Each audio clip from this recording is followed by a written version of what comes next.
Kung ikaw ay malapit na sa retirement age o meron kang kamag-anak na papalapit na sa 60 taong gulang, ang video na ito ay para sa iyo. Huwag kang mag-skip dahil ang hindi mo malalaman na yon ay maaaring magastos sa iyo ng daan-daang libo sa hinaharap. Maraming miyembro ng SSS ang nagkakamali sa pagpili ng kanilang retirement benefit at ang pinakamasaklap dito, hindi nila alam na nagkamali sila hanggang sa huli na. Kaya ngayon, tatalakayin natin ng malinaw at tapat ang dalawang pangunahing opsyon sa SSS retirement, ang lump sum at ang 18 months advance pension para alam mo kung alin ang mas angkop para sa iyong sitwasyon. Pero bago tayo sumabak sa mga detalye, kung gusto mong matanggap ang mga ganitong kapaki-pakinabang na impormasyon tungkol sa SSS, GSIS, PhilHealth at iba pang benepisyo ng gobyerno, i-like na ang video na ito ngayon at isubscribe sa aming channel para hindi ka mapalampas ng kahit isang mahalagang update. Marami pa tayong darating na content na talagang makakatulong sa iyo at sa iyong pamilya, kaya huwag kang aalis. Sige, simulan na natin. Isipin mo itong sitwasyon. Nandoon ka sa harap ng SSS counter, kinakabahan, at ang ahente ay nagtatanong sa iyo, "Sir, ma'am, gusto niyo ba ang lump sum o ang advance pension?" At ikaw ay natitilihan. Hindi ka sigurado kung alin ang mas maganda. Marami ang pumipili, batay lang sa kung ano ang mas malaki ang mukhang numero sa papel, nang hindi naiintindihan ang tunay na kahulugan ng bawat opsyon. Ito ang eksaktong dahilan kung bakit kailangan mong panuurin ang video na ito hanggang sa katapusan. Dahil ang tamang kaalaman dito ay ang pagkakaiba sa pagitan ng isang komportable at isang mahirap na pagtanda.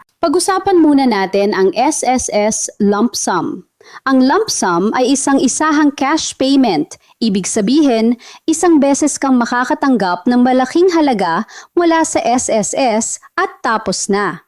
Pero sino ang maaaring mag-avail ng lump sum? Ito ay para sa mga miyembro na umabot na sa 60 taong gulang, ngunit hindi pa nakakaabot ng 120 buwang kontribusyon. Ang 120 buwan ay katumbas ng 10 taon ng patuloy na paghuhulog sa SSS.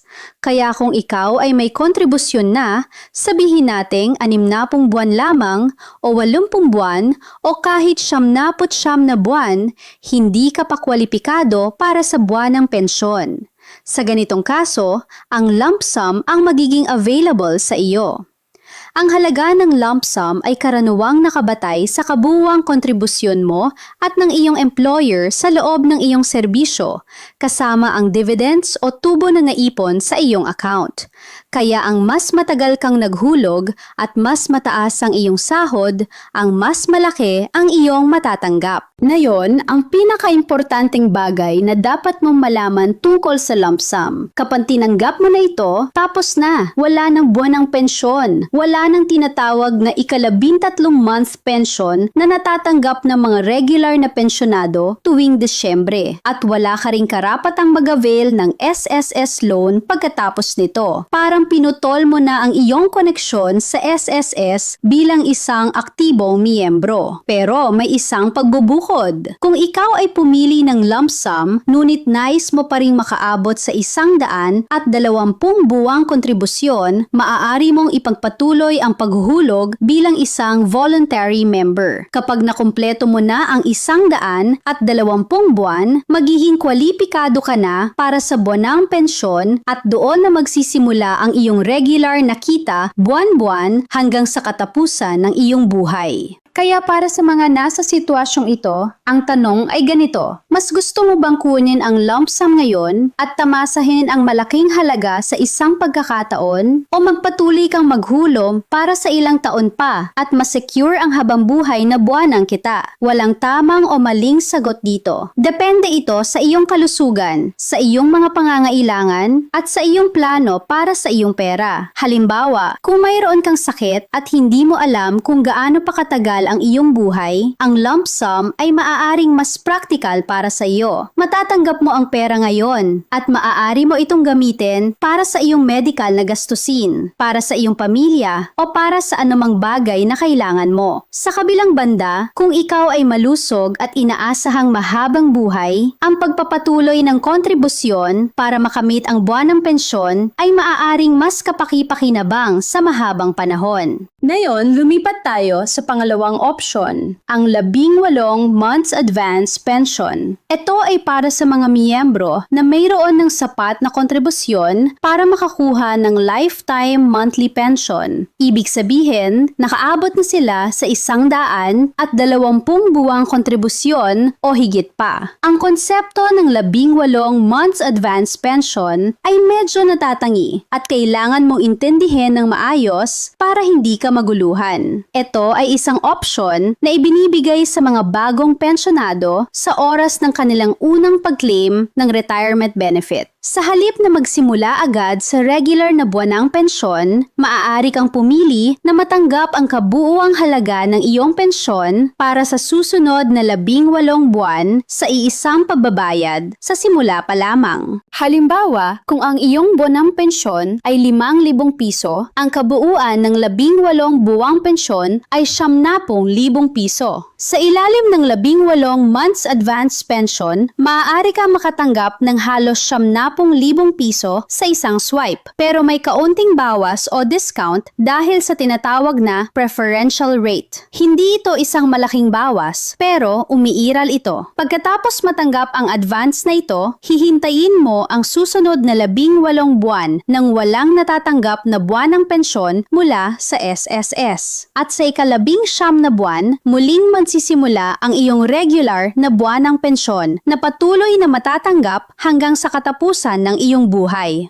Ito ang malaking pagkakaiba ng 18 months advance pension kumpara sa lump sum. Sa advance pension, hindi nawawala ang iyong karapatang sa habang buhay na buwan ng pensyon. Ito ay isang pansamantalang pagtanggap ng mas malaking halaga sa simula. Ngunit ang iyong regular na pensyon ay babalik pagkatapos ng 18 buwan. Ito ay para sa mga pensyonado na kailangan ng malaking halaga ng pera sa simula ng kanilang retirement, marahil para sa isang negosyo, para sa pagpapagawa ng bahay, para sa medical na gastusin, o para sa anumang malaking plano sa simula ng kanilang pagreretiro. Ngayon, ihambing natin ang dalawa para mas malinaw.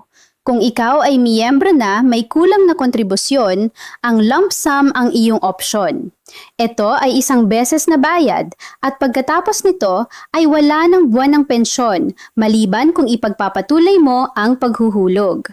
Kung ikaw naman ay miyembro na may sapat na kontribusyon para sa lifetime pension, magkakaroon ka ng dalawang pagpipilian sa oras ng iyong retirement claim. Una, magsimula agad sa regular na buwan ng pensyon. Pangalawa, kumuha muna ng 18 months advance pension at pagkatapos ng 18 buwan, magsisimula ang iyong regular na buwan ng pensyon ulit. Pag-isipan natin ang mga numero ng mas malalim. Sabihin natin ang pensyonado ay si Mang Ernesto, 60 taong gulang, at ang kanyang buwan ng pensyon mula sa SSS ay 5,000 piso. Kung pipiliin niya ang regular na buwan ng pensyon, magsisimula siyang makatanggap ng 5,000 tuwing buwan simula ngayon. Sa loob ng isang taon, makakatanggap siya ng 60,000 piso. Sa loob ng 10 taon, 600,000 piso. Kasama pa ang ika-13 month pension na nagbibigay sa kanya ng dagdag na 5,000 tuwing Disyembre. Kung pipiliin naman ni Mang Ernesto ang 18 months advance pension, makakatanggap siya ng halos 70,000 piso sa simula na may kaunting bawas dahil sa preferential rate. Ngunit sa susunod na 18 buwan, wala siyang tatanggapin mula sa SSS. Sa ika-19 na buwan, babalik ang kanyang 5,000 piso bawat buwan. Ang tanong ay ito, anong gagawin ni Mang Ernesto sa 70,000 sa simula? Kung gagamitin niya ito ng maayos, marahil para sa isang maliit na negosyo na magbibigay sa kanya ng kita sa loob ng 18 buwang walang pensyon, ito ay maaaring isang magandang desisyon. Ngunit kung gagastusin niya ito ng walang plano at mauubos bago pa matapos ang 18 buwan, magiging mahirap ang kanyang kalagayan sa loob ng maraming buwan nang walang regular na kita. Kaya ang 18 months advance pension ay hindi para sa lahat. Ito ay para sa mga may disiplina sa pera, may malinaw na plano kung paano gagamitin ang malaking halaga at may kakayahang mabuhay nang walang buwan ng pensyon sa loob ng 18 buwan. Marami sa ating mga kababayan ang may maling akala tungkol sa mga benepisyo ito. Ang isa sa pinakakaraniwang maling akala ay iniisip ng ilang tao na ang 18 months advance pension ay katulad ng lump sum na isang beses lang matatanggap. Hindi ito tama. Paulit-ulit nating banggitin ito para malinaw. Sa 18 months advance pension, hindi mawawala ang iyong habambuhay na buwanang pensyon. Babalik ito pagkatapos ng 18 buwan. Ang lump sum, sa kabilang banda, ay para lamang sa mga hindi pa nakakaabot na 100 at 20 kontribusyon at wala itong kasamang patuloy na buwanang bayad, maliban kung ipagpatuloy ang paghuhulog. Ang isa pang maling akala ay ang iniisip ng ilang miyembro na mas maganda ang lump sum dahil malaki ang mukhang halaga, pero kailangan mong isipin ito sa mahabang panahon. Kung ang iyong lump sum ay 200,000 piso at ang buwanang pensyon ay 3,000 piso, sa loob ng 50 buwan o halos 4 na taon at 2 buwan, maabot na ng iyong mga buwanang pensyon ang halaga ng lump sum. At pagkatapos noon, lahat ng natatanggap mo bawat buwan ay dagdag na kita na wala kang matatanggap kung kinuha mo ang lump sum. Kaya ang mas matagal kang mabubuhay pagkatapos ng retirement ay mas kapaki-pakinabang ang buwanang pensyon kumpara sa lump sum. Ngayon, pag-usapan natin ang tungkol sa ika-13 month pension. Dahil ito ay isang napakahalagang benepisyo na hindi alam ng marami. Ang mga pensyonado na tumatanggap ng regular na buwanang pensyon ay may karapatang makatanggap ng karagdagang pensyon tuwing Desyembre. Ito ay katumbas ng isang buwang pensyon. Kaya kung ang iyong buwanang pensyon ay 5,000, makakatanggap ka ng dagdag na 5,000 tuwing Desyembre. Sa loob ng 10 taon, ang ika-13 month pension lamang ay nagkakahalaga ng 60,000 piso. Ito ay isa sa mga dahilan kung bakit ang pag-abot sa 100, 20 kontribusyon para sa buwanang pensyon ay napakahalagang layunin para sa bawat miyembro ng SSS. Pag-usapan din natin ang tungkol sa SSS loan na karapatan. Kapag ikaw ay tumatanggap ng buwanang pensyon, may karapatang mag-apply ng pension loan ang mga pensyonado sa ilalim ng SSS. Ito ay nabibigay ng karagdagang financial flexibility sa mga oras ng pangangailangan. Ngunit kung kinuha mo ang lump sum at hindi mo ipinagpatuloy ang paghuhulog para maabot ang 100 at 20 buwan, nawawala ang karapatang ito. Kaya ang lump sum ay hindi lamang nangangahulugang wala ng buwanang pensyon. Nangangahulugan din ito ng pagkawala ng iba pang mga benepisyo at pribilehiyo ng pagiging aktibong pensyonado ng SSS. Para sa mga nagtatrabaho pa rin o may sariling negosyo at malapit na sa retirement age, may mahalagang payo kami para sa inyo. Kung ikaw ay may kontribusyon na, sabihin nating 80 buwan o 90 buwan at malapit ka na sa 60 taong gulang, huwag mong agad-agad ihinto ang iyong kontribusyon. Mag-ingat ka sa pagkalkula kung gaano pa karaming buwan ang kulang mo para maabot ang 120. Kung kulang ka pa ng 30 buwan o 2 taon at kalahati, pag-isipan mo ng seryoso ang pagpapatuloy ng paghuhulog bilang voluntary member kahit na mag-retire ka na. Ang 2 taon at kalahating paghuhulog bilang voluntary member ay maaaring magdulot ng habambuhay na buwanan kita para sa iyo. Isipin mo ang trade-off na yon at magpasya na matalino. Isang bagay din na dapat mong malaman ay ang proseso ng pag-claim. Kapag ikaw ay mag-apply para sa iyong SSS retirement benefit, kailangan mong magdala ng iyong mga dokumento tulad ng iyong birth certificate, iyong SSS card o UMID at ang iyong bank account details para sa direktang deposito ng iyong pensyon. Ang proseso ay maaaring tumagal ng ilang linggo hanggang ilang buwan, depende sa sitwasyon, kaya mahalaga na mag-apply ng maaga. Huwag hintayin na eksaktong araw ng iyong 60 kaarawan bago mag-apply. Mag-apply ng maaga at ihanda ang lahat ng kinakailangang dokumento para hindi maantala ang iyong benepisyo.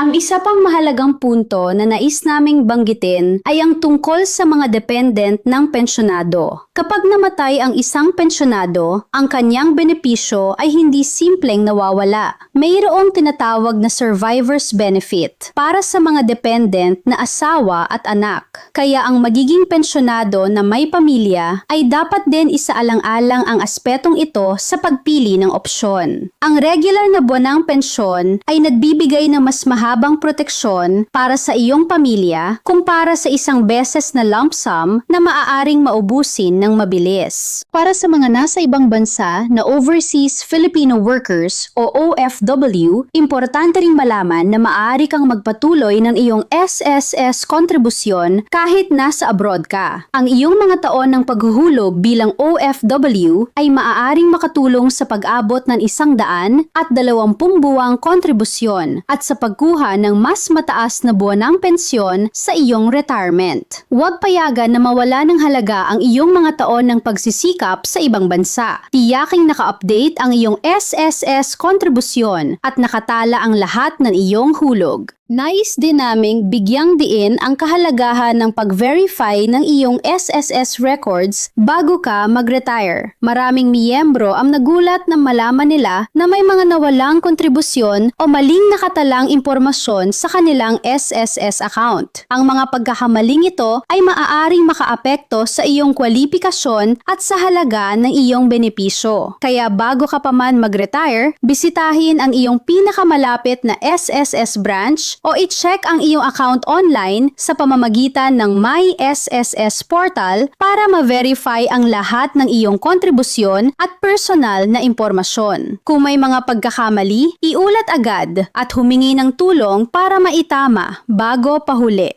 Isipin natin ang kabuuang larawan. Ikaw ay nagtatrabaho ng maraming taon. Bawat sweldo may binabawas na kontribusyon para sa SSS. Ito ang iyong pantitipid para sa hinaharap at ang araw ng iyong retirement ay ang araw na dapat mong ma-enjoy ang bunga ng iyong pagsisikap at paghahandog. Kaya ang pagpili ng tamang opsyon para sa iyong retirement benefit ay hindi lamang isang financial na desisyon. Ito ay isang desisyon tungkol sa iyong kalidad ng buhay sa iyong mga huling taon. Ito ay isang desisyon tungkol sa iyong dignidad at seguridad sa pagtanda. Ang SSS ay isa sa mga pinakamakabuluhang social safety nets ng ating pamahalaan para sa mga manggagawa. Binibigyan nito ang bawat miyembro ng pagkakataon na mag-ipon para sa kanilang kinabukasan sa pamamagitan ng sistematikong paghuhulog sa buong buhay trabaho nila. Ang iyong mga kontribusyon ay hindi lamang isang buwis o isang obligasyon. Ito ay isang investment sa iyong sariling kinabukasan at sa kinabukasan ng iyong pamilya. Kaya tratuhin mo ang iyong SSS membership ng may seryosidad at responsibilidad. Sa huli, ang pinakamahalagang mensahe ng video na ito ay ito: huwag kang magpasya ng pabigla-bigla pagdating sa iyong SSS retirement benefit. Pag-aralan mo ang iyong sitwasyon. Alamin kung gaano na karaming kontribusyon ang mayroon ka. Kalkulahin kung gaano pa karami ang kulang mo para sa 120 buwan. Pag-isipan ang iyong kalusugan, ang iyong pangangailangan sa pera, ang iyong mga plano para sa retirement at ang iyong pamilya. At kung hindi ka sigurado, humingi ng tulong sa isang SSS representative o sa isang financial advisor na maaaring gabayan ka ng naaayon sa iyong personal na sitwasyon. Ang tamang kaalaman at ang tamang pagpaplano ay ang pinakamahalagang sandata mo para sa isang komportable at mapayapang pagtanda.